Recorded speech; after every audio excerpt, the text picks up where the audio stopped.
নমস্কাৰ 24 লাইভ চাই থকাৰ বাবে ধন্যবাদ ষ্টুডিঅ'ত মই উৎপল আৰু লৈ আহিছো এই মুহূৰ্তত এটা অতিকৈ বিশেষ খবৰ ৰাজ্যসভাত এখন মিলা নাই ভূপেন বৰাৰ খেয়ে বিজেপিলৈ যোৱা নাই ভূপেন বৰাই এনে মন্তব্য প্ৰকাশ কৰিছে সামাজিক মাধ্যমত দুলু আহমেদে বিজেপিলৈ যোৱা নাই বুলি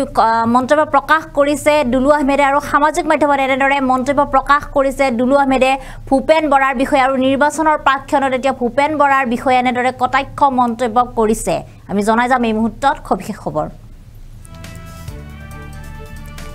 আমি জনাই আছো এই মুহূৰ্তত এটা বিশেষ খবৰ ৰাজ্যসভাত আসন মিলা নাই ভূপেন বৰাৰ সেই ভূপেন বৰা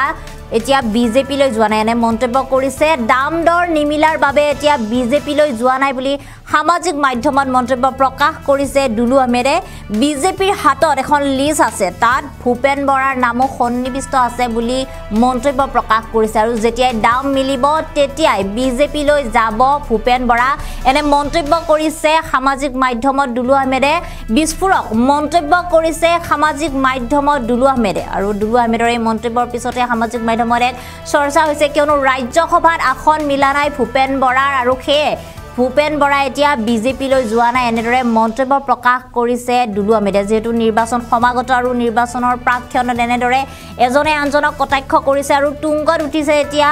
নিৰ্বাচনী প্ৰচাৰৰ পিছত কটাক্ষ আৰু এজনে আনজনক এনেদৰে সমালোচনা কৰাৰ পিছত এইবাৰ পুনৰ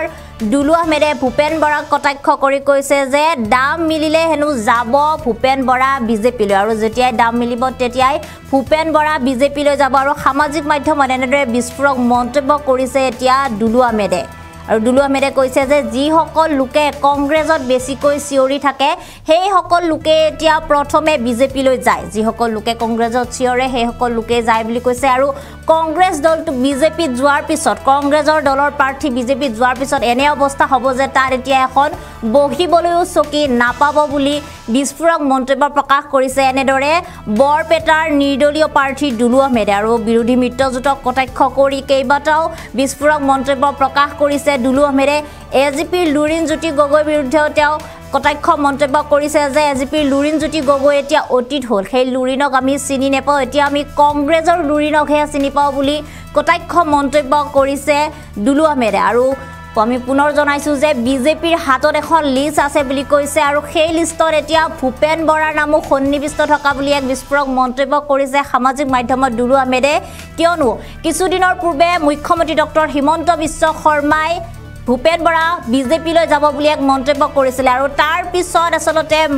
ভূপেন বৰাই মানহানি গোচৰকে আদি কৰি কেইবাটাও গোচৰ তৰিছিলে মুখ্যমন্ত্ৰীৰ বিৰুদ্ধে ভূপেন বৰাক কটাক্ষ কৰা বুলি আৰু তাৰ পিছত এতিয়া দেখা গৈছে যে সামাজিক মাধ্যমত দুলু আহমেদে পুনৰ এনেদৰে কটাক্ষ মন্তব্য কৰিছে আৰু দাম দৰ মিলিলে এতিয়া বিজেপিলৈ যাব ভূপেন বৰাই বুলি এক সামাজিক মাধ্যমত মন্তব্য প্ৰকাশ কৰিছে আৰু এই মুহূৰ্তত আমাৰ হাতত দুলু আহমেদৰ মন্তব্য আছে আমি সেই মন্তব্য আপোনালোকক শুনাইছোঁ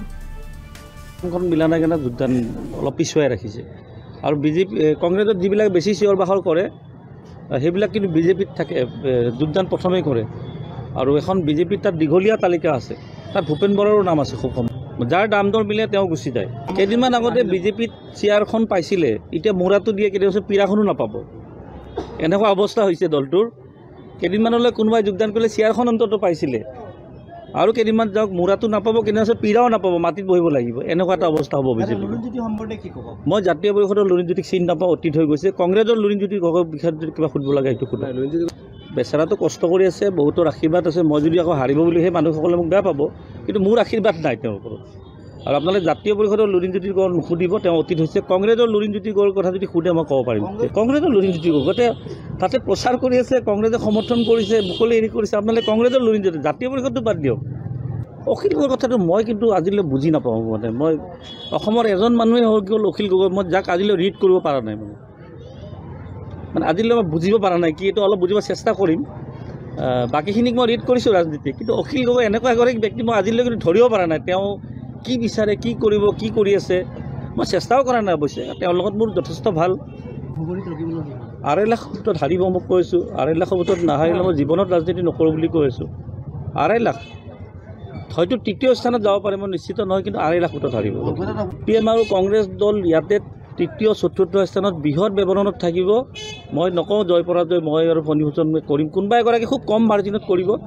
ইতিমধ্যে বিজেপিৰ সভাপতিয়ে কৈছে যে আমি 80,000 ভোটত জয়লাভ কৰিম। 20 লাখ ভোটাৰ থকা সমষ্টিত 80,000টো খুব কম। বেলেগতো 6 লাখ 5 লাখ বুলি কয়, বৰপেটাত কিয় 80,000? অলপ কিমান ভোটত দিম বুলি মই এতিয়াও নকওঁ। মোক আপোনালোকে খালি মই নমিনেশ্যন দিয়াৰ পাছত প্ৰচাৰটোত নামিলে আপোনালোকক ধৰি লওক ৰিজাল্টৰ 5 দিন পূৰ্বে মই আপোনালোকক কৈ দিম যে ইয়াত কোন জয়লাভ কৰিব, কোন নকৰে। 5 দিন আগত কৈ দিম। 2 কোটি টকাৰ চেক এখন দলীয় টিকেটৰ বিনিময়ত দিছে, এইটো আৰু ব্যক্তিগত হৈ থকা নাই নহয়। মই ৰাজহুৱাক মই তাৰতো 2 দিন পূৰ্বে কৈছিলোঁ টকাৰ লেনদেন হৈছে, তাততো তেতিয়াতো মোৰ হাতত চেকখন নাছিল। এতিয়া মই চেকখন দিলোঁ, যাৰ চেক দিছোঁ তেওঁ কি কৈ আছে? ন' কমেণ্ট। তেওঁ কৈছে নেকি হয় নহয় কিবা কোৱা নাই, ন' কমেণ্ট। তাৰমানে তেওঁ কৈছে যে দিছোঁ, যোৱাবাৰো বোলে 50 লাখ টকা দিছিলে। মানে কংগ্ৰেছ কৰিলে এতিয়া কি হৈ যায়, বিপদত পৰিব। তাৰমানে যোৱাবাৰ এই ৰমেন বৰঠাকুৰে 1 কোটি টকা দিছিলে মই জানো।